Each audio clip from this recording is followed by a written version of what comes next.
this is John with thenetguy.com. Welcome back to my channel. As you can see here, we've got the Talos M1 from Gamdias. This case was sent to us from the people at Gamdias for a fair and honest review. I've gotten to use it, gotten to play around with it, check some things out. There are some things that I like, some things that they could improve upon, but all around a great case. Stick around and I'll show you more.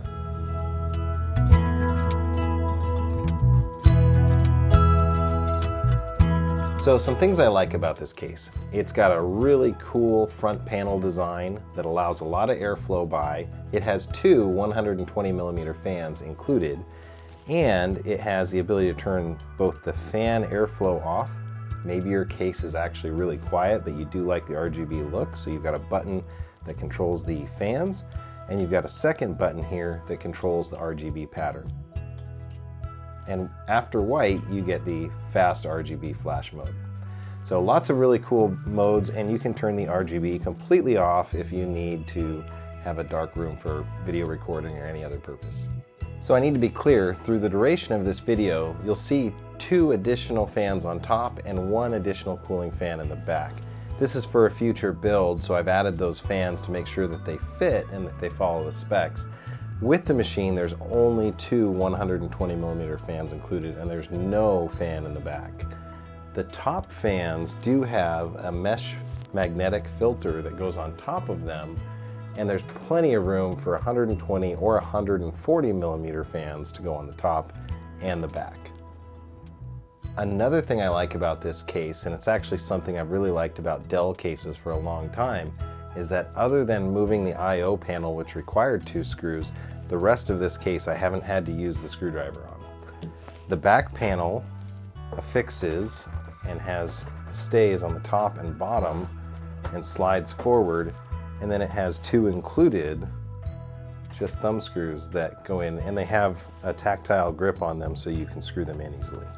So this case has got a lot of cool features. One of them is a power supply channel at the bottom, which houses two 3.5-inch hard drive bays and an integrated RGB controller. It's proprietary, but you're getting it with the case, including some LED light strips on the front and two front fans.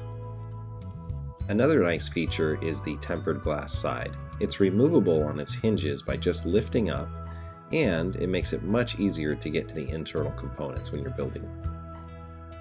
Speaking of that, the Dell 9020 has been successfully transplanted into this case, but I'm going to save that for a future video. So if you want to see this, go ahead and subscribe and like my channel.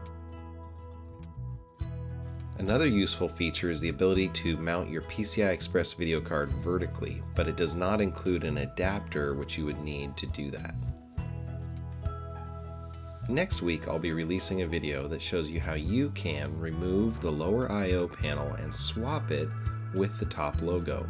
That'll move your I/O to the top, which makes it much easier if the computer is mounted underneath a desk.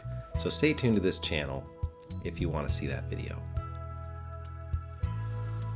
So overall, I give this case a 4 out of 5. There are a couple things that they could improve upon, but for $89 on Amazon and pretty good reviews out there, I think it's a great value in a case. Look for the Dell 9020 transplant video going into this case. There's a couple important things that you're going to need to know that could stop you from your build. So make sure you follow that video and this channel and like and subscribe. Thanks again to Gamdias for providing this case for review and supporting this channel.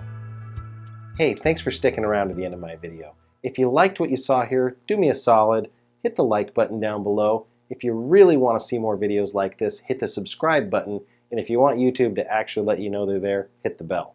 Thanks again, and check out links to these other videos you might like.